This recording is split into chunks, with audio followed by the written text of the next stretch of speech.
This next young fellow, I discovered a while ago, and he just blew my socks off. I think he's absolutely brilliant. Are you ready, Michael Rose? Please.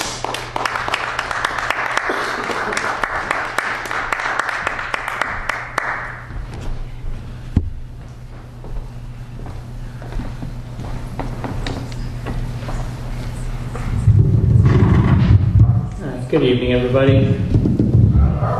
Hello. Okay. So I cheat this way.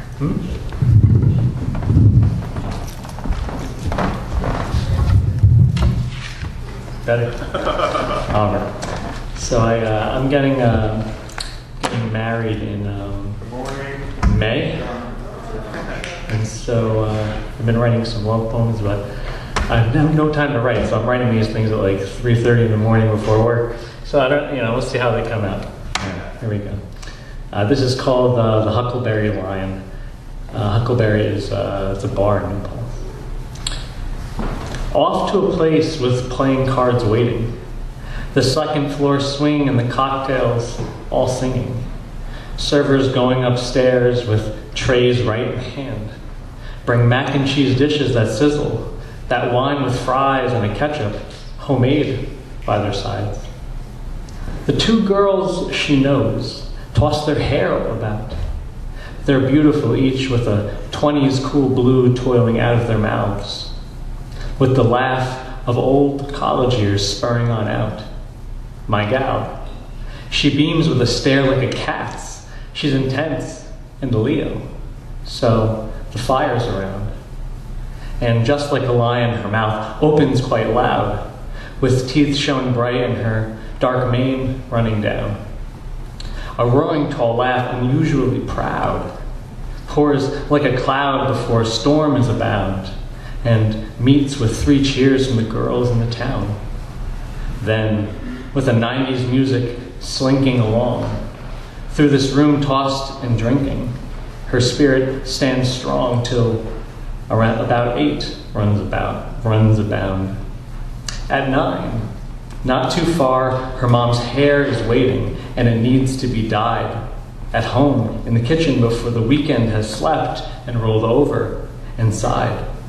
So our sweet, beautiful lion calls just one more round. Yet, before the round comes to our crowd, the 8s become 9 and the 9s become 12. And the plans that she's made have arisen and flown. Now, her mother is waiting with a moderate look. Where is my lion? Lo, where is my pride? She loves the cub who is singing out even then there in the pub. But that is not what happens. No. The 8 rolled around and our angelic pride slipped off from the town. She dyed her mom's hair and called the one writing at 9:46. Yes, at 9:46 he was sleeping and smiling, for he dreamt of the lion out with beautiful friends, with laugh and with mane and immeasurate rain. That's Huckleberry. This one's a little more on the romantic side. So this is a series of love poems. It's called In the Midst of the Waters.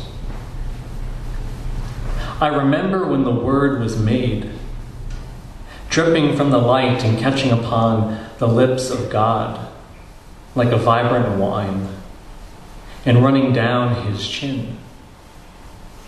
In the beginning, her words were the lips, and her lips the words, and her chin the firmaments in the midst of the waters toiling.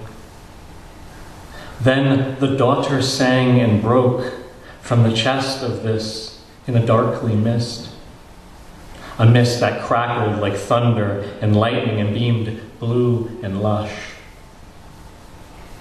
I was a mountain awaiting the gospel of her neck, an angel sound with sonnets. She wanted the bones of my breath to give the body of her simpering light. I still remember your whispering eyes and the breath that begged a kiss. It took me years to give it, but your body beckoned and stood poised with life. For you were in the light, and with the light, and you were the light. Your skin billowing like willow branches, coiling bark calling savannas with the dews of night twisting. One evening, upon your porch you stood like raindrops in the moon. I drank from your thighs like a Moor. I fantasized for this earth to climb your waist and find the light inside. Now, in moon of the early morn, I see your clouds drifting past in a mist not different from the roiling beginning, where your words laid, baited, and sailed like the song of a ribcage smiling. A singing river of words reminds me of your voice and settles in the shores and brushes of memory. It tills the memories and drinks from the soils, for it pines in the daytime for the body of you.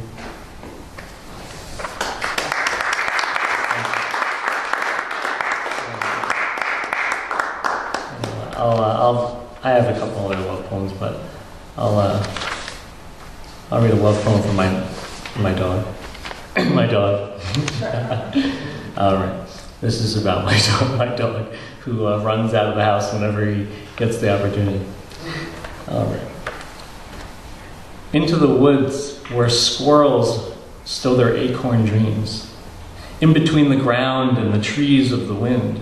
Now the breeze, the canine roams, flows and acts very uncanininely. How dare he, we say, how dare he, we say. In the wintering of the wolf, the summer never rises. He wants the wants of damn wolves, not the barnyard or the house. In dreams, I imagine he slips between the fence, right out the collar.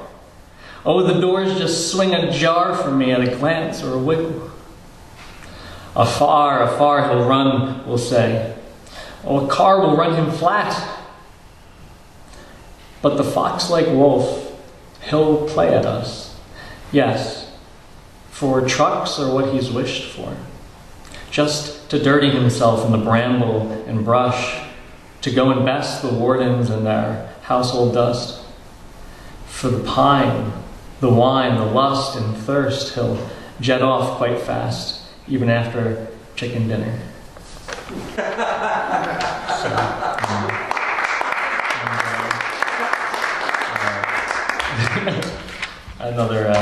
This is a half ode to my dog as well.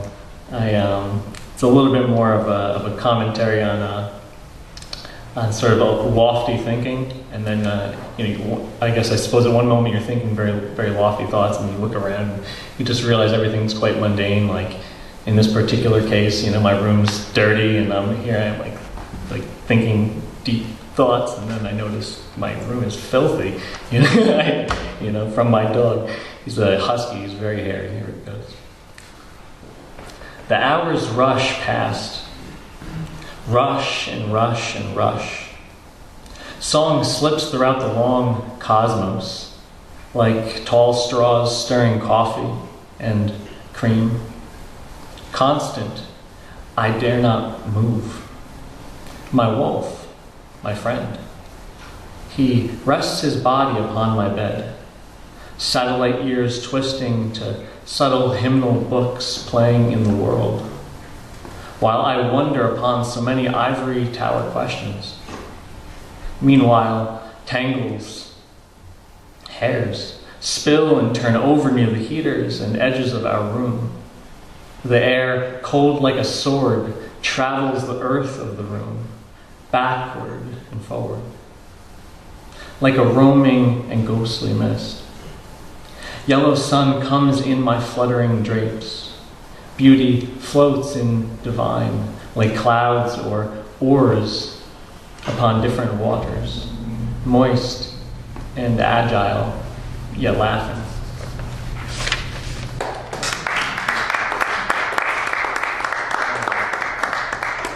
And here we go. Okay.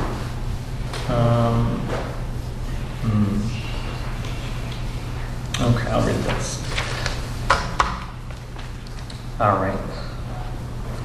No title for this. The tilted fan is quiet, where the clothes pile, heap like bales. Yes, the crooked fan, he sleeps. Today, I myself have slept long. At 2, the cars now zing and chime. A plane buzzes, a bee's body bristles. Buddha sits adrift eternally upon my desk. The clutter here clutters, but Buddha just sits. There, upon the desk, visions and pictographs waft on to the earth bathing in the slanted sun. The lake gleams, rustles, and dances like the windy leaves of a red maple tree. A matrix of symbols is falling here. The Buddha, he sits so still and wooden. The car zooms. Does it really zoom? Does the bee really buzz, bristle? Does the movement really happen?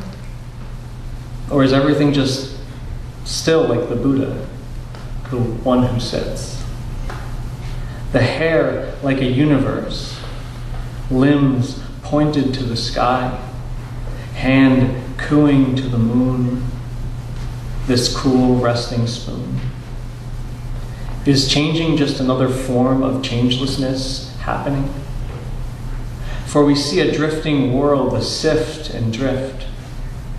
Is that perhaps not like our believing a still carving of Buddha is anything more than just a still thing?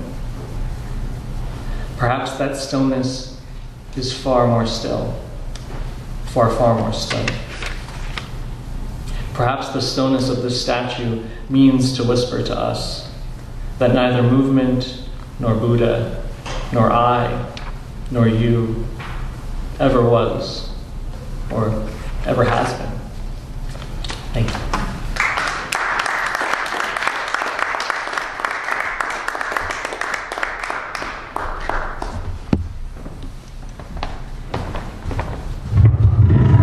Yeah, we're coming back to the center singularity of oneness, where everything is. There is this ether before the creation of the universe that is eternal, has always been. And the question is, how evolved do we consciously choose to be, to evolve ourselves to that state of uniformity, of totality?